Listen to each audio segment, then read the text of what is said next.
Assalamualaikum warahmatullahi wabarakatuh.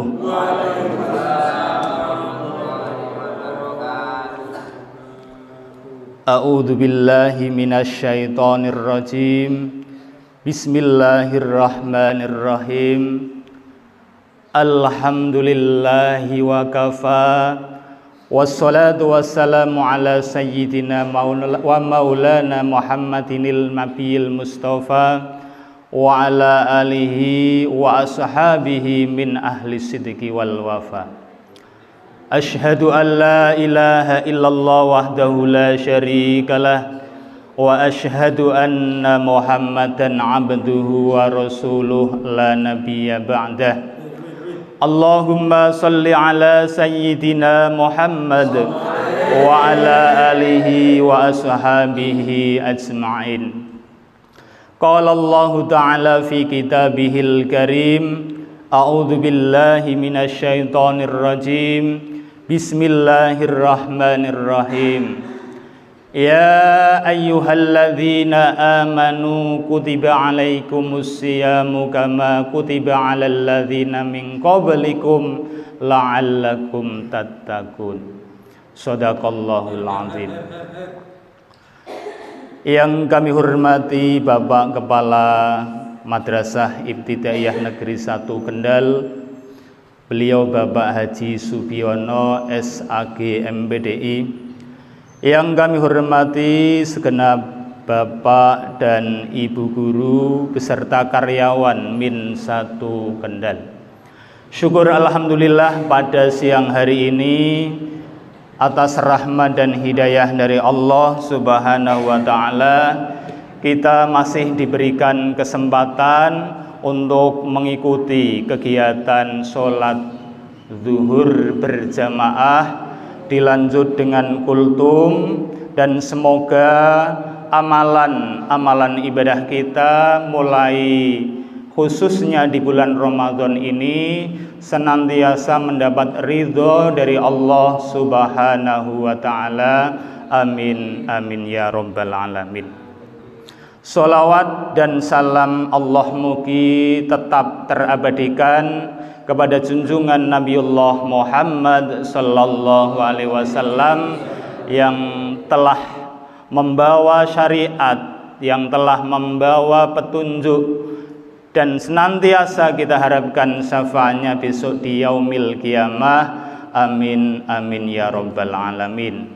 Bapak-bapak, ibu-ibu, hadirin hadirat rahimakumullah. Pada kesempatan siang hari ini untuk mengisi kultum pada edisi yang kedua, saya akan mencoba, karena ini di awal-awal, mengingatkan kembali tentang ayat-ayat yang berkenaan dengan puasa di bulan Ramadan. Kita tahu bahwa Allah Subhanahu wa taala mewajibkan ibadah puasa di bulan Ramadan ini sebagaimana ditegaskan di dalam Al-Qur'an surat Al-Baqarah ayat 183. Panjenengan saya yakin sudah hafal semua nggih. Kemudian dilanjut dengan ayat 184 sampai 185. Sebagaimana tadi mukadimah yang saya bacakan, ya ayyuhalladzina amanu kutiba alaikumus siyamu kama kutiba alal ladzina min qablikum la'allakum tattaqun. Kalau diterjemahkan secara pesantren mungkin Syahuri yang lebih paham nggih. Ya ayyuha hai eling alladzina wong akeh amanu kang padha iman sapa alladzina kataba den wajibake alaikum ing atase sira kabeh apa asyamu poso kama kaya dene barang kutiba kang wis den wajibake alladzina ing atase wong akeh min qablikum saking sadurunge ira kabeh la'allakum supaya sira kabeh tattaquna dadi wong takwa Nyuwun ngapunten menawi wonten sing klintu Pak Munir nggih. Jadi jelas bahwa ayat ini diperintahkan kepada orang-orang yang beriman, yaitu untuk melaksanakan ibadah puasa. Kenapa diperintahkan kepada orang yang beriman? Karena orang yang beriman berarti ia sudah punya pondasi, punya dasar, punya keyakinan di dalam hati. Karena dasar dari kita beragama adalah keimanan, maka di dalam keimanan, rukun iman itu yang pertama mutlak kita harus iman kepada Allah. Kita yakin bahwa tiada Tuhan yang wajib disembah kecuali Allah. Selanjutnya, setelah kita punya iman yang kuat, kemudian Allah tentu menurunkan syariat. Lah syariat ini yang dibawa oleh Rasulullah melalui firman-Nya, melalui ayat Al-Qur'an, antara lain adalah diwajibkannya ibadah puasa. Bagi orang yang menganggap enteng ibadah puasa, mungkin panjenengan bisa dilihat ya, orang begitu mudahnya minum atau merokok, padahal itu di bulan Ramadan. Itu artinya apa? Bahwa mereka imannya tidak kuat, imannya lemah. Maka penting pondasi dasar ini, keimanan yang kuat harus ditanamkan sejak kecil, sejak anak-anak, sehingga ketika sudah balik, sudah dewasa, memiliki keimanan yang kuat, yang kokoh. Apapun yang Allah perintahkan itu dijalani dengan ikhlas, dijalani dengan lapang dada. Nah, pada ayat ini jelas bahwa orang-orang yang beriman diwajibkan berpuasa. Ini ibadah yang sudah diwajibkan kepada umat-umat terdahulu. Umat Nabi Musa, umat Nabi Isa, Nabi Daud, dan lain sebagainya. Ini juga ada kewajiban berpuasa. Kama kutiba alal ladzina min qablikum, sebagaimana umat-umat sebelum kamu. Lah, tujuan dari ibadah puasa tiada lain adalah la'allakum tattaqun, membentuk manusia yang bertakwa, yang taat, yang takut terhadap perintah Allah, takut terhadap larangan Allah.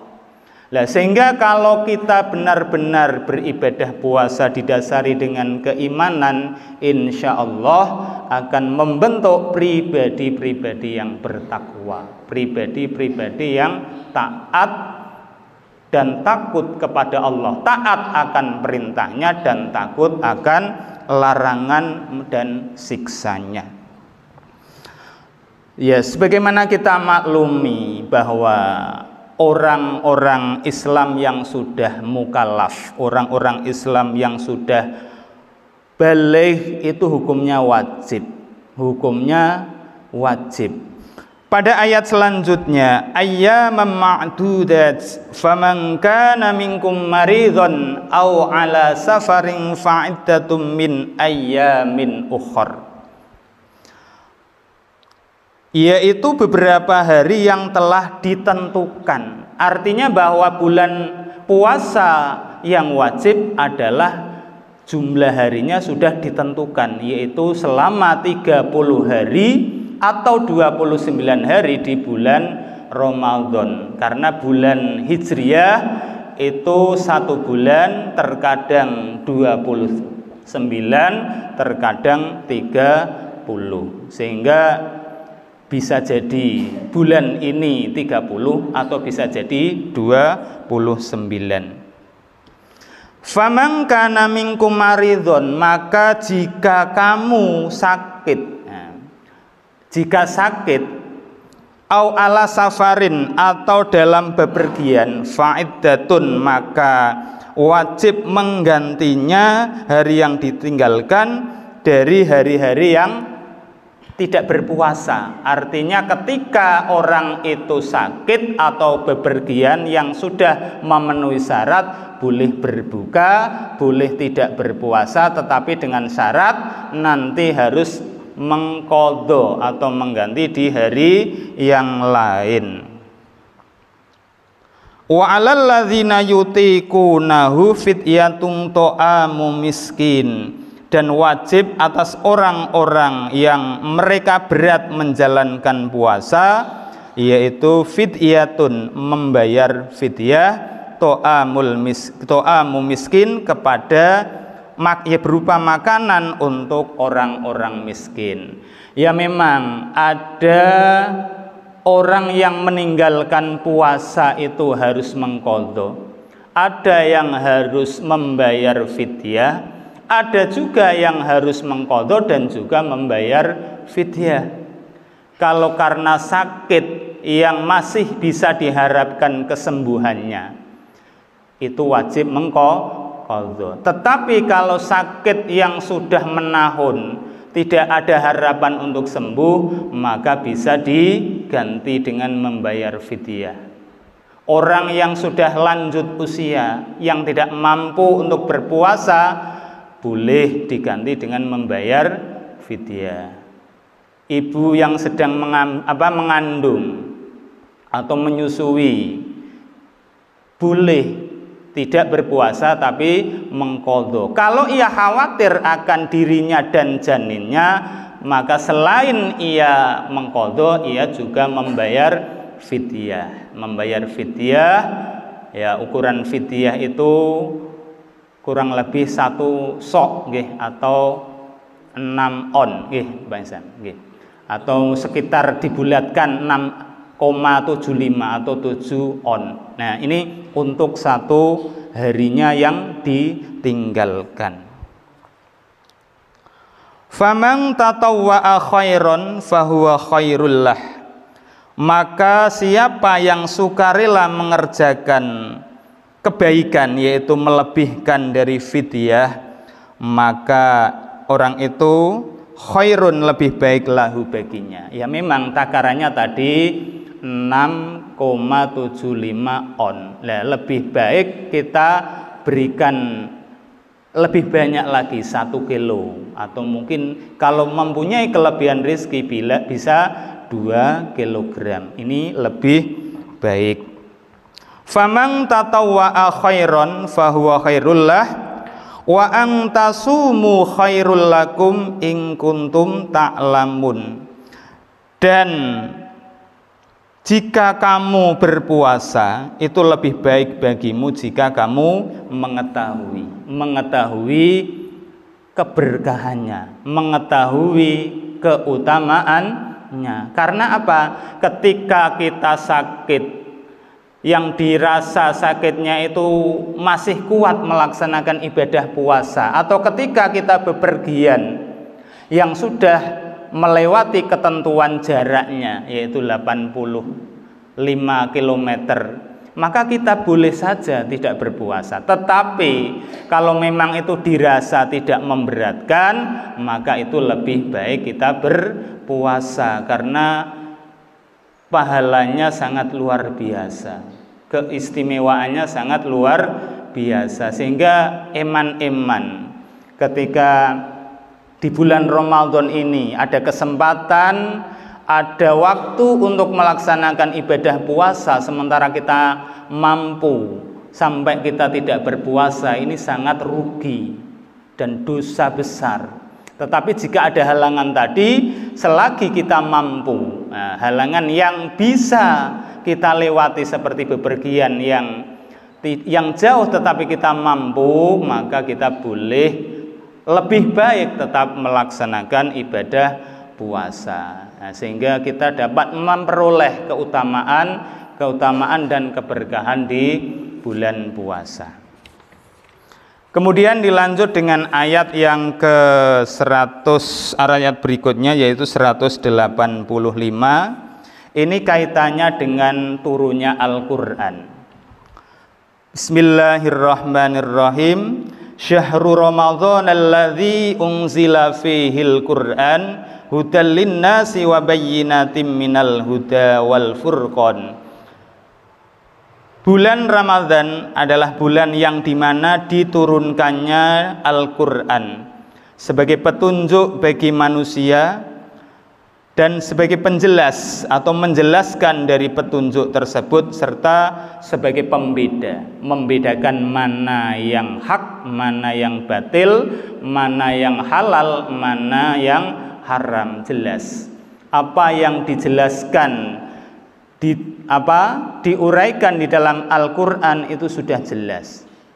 Misalkan diharamkannya bangkai, hurrimat alaikumul maitatu waddamu walahmul khinzir wa ma uhilla li ghairillah. Ini jelas bahwa bangkai, darah, daging babi, termasuk binatang yang disembelih tanpa menyebut asma Allah, hukumnya haram. Maka ketika orang Islam ini mencoba makan dari apa yang dilarang oleh Allah, ini berarti menerjang larangan Allah. Jadi membedakan mana yang hak, mana yang batil, mana yang boleh, mana yang dilarang. Lah adapun karena Al-Qur'an ini masih bersifat umum atau mujmal, seperti perintah sholat, bagaimana cara kita ruku, sujud, i'tidal dan seterusnya, karena tidak dijelaskan, maka itulah fungsinya hadis, fungsinya sunnah, sebagaimana yang dicontohkan oleh Rasulullah, baik itu yang beliau sampaikan, baik beliau yang lakukan, maupun yang menjadi ketetapan beliau. Ini sebagai penjelasan dari ayat-ayat Al-Quran yang masih bersifat mujmal. Bayanul mujmal, menjelaskan sesuatu dari ayat yang masih umum, itu fungsi dari hadis. Nah, selain hadis kita juga masih menggunakan pedoman, yaitu ada ijma' dan qiyas. Ijma' merupakan kesepakatan para ulama, para ahli agama, baik di bidang fikih maupun di bidang syariat, yang sudah menjadi ketetapan bersama. Adapun qiyas adalah menyamakan suatu hukum yang belum ada nasnya dengan suatu hukum karena ada kesamaan ilat atau kesamaan sebab. Nah, inilah yang menjadi pedoman bagi umat Islam sebagai hudal linnas, petunjuk bagi manusia yang dapat menyelamatkan atau membawa manusia kepada keberuntungan. Kemudian pada ayat berikutnya, faman syahida minkumus syahra falyasum wa man kana maridhan aw ala safarin fa'iddatum min ayyamin ukhra.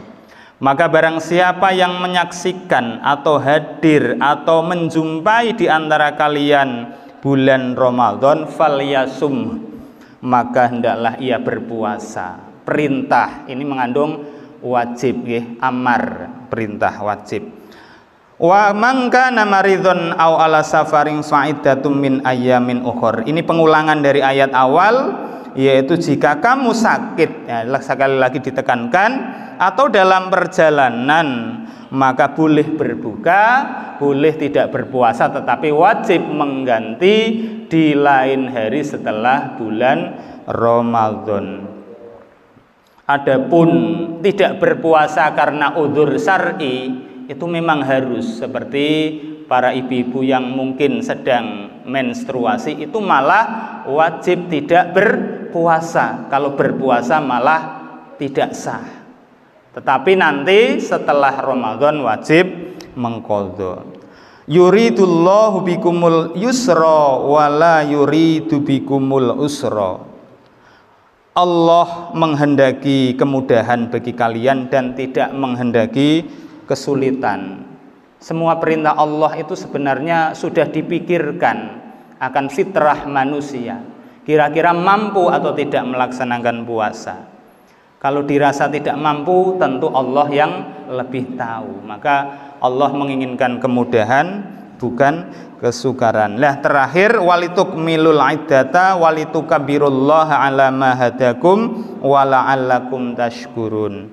Dan agar kalian menyempurnakan ibadah puasa, hitungan berpuasa yaitu selama sebulan penuh. Setelah itu walitukabbirullah, dan agar kalian mengagungkan Allah, memuji kebesaran Allah dengan membaca takbir pada hari raya Idul Fitri. Walitukabbirullah ala ma hadakum, yang telah memberikan petunjuk, memberikan hidayah kepada kita berupa keimanan, berupa ketetapan iman dan Islam, sehingga kita termasuk orang-orang yang diselamatkan oleh Allah.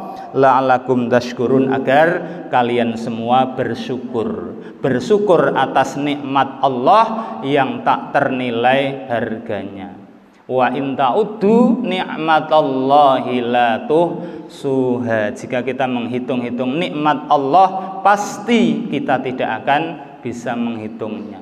Mulai dari nikmat jasmani, nikmat hidup, nikmat alam semesta, sampai nikmat yang paling utama adalah nikmat keimanan, nikmat kita diberikan keyakinan untuk beragama Islam. Demikian mungkin yang dapat saya sampaikan, mudah-mudahan bisa memberikan manfaat khususnya bagi diri saya sendiri dan jamaah pada umumnya. Kurang lebihnya mohon maaf. Usikum wa nafsi bitaqwallah, wallahul muwafiq ila aqwamit thoriq. Wassalamualaikum warahmatullahi wabarakatuh.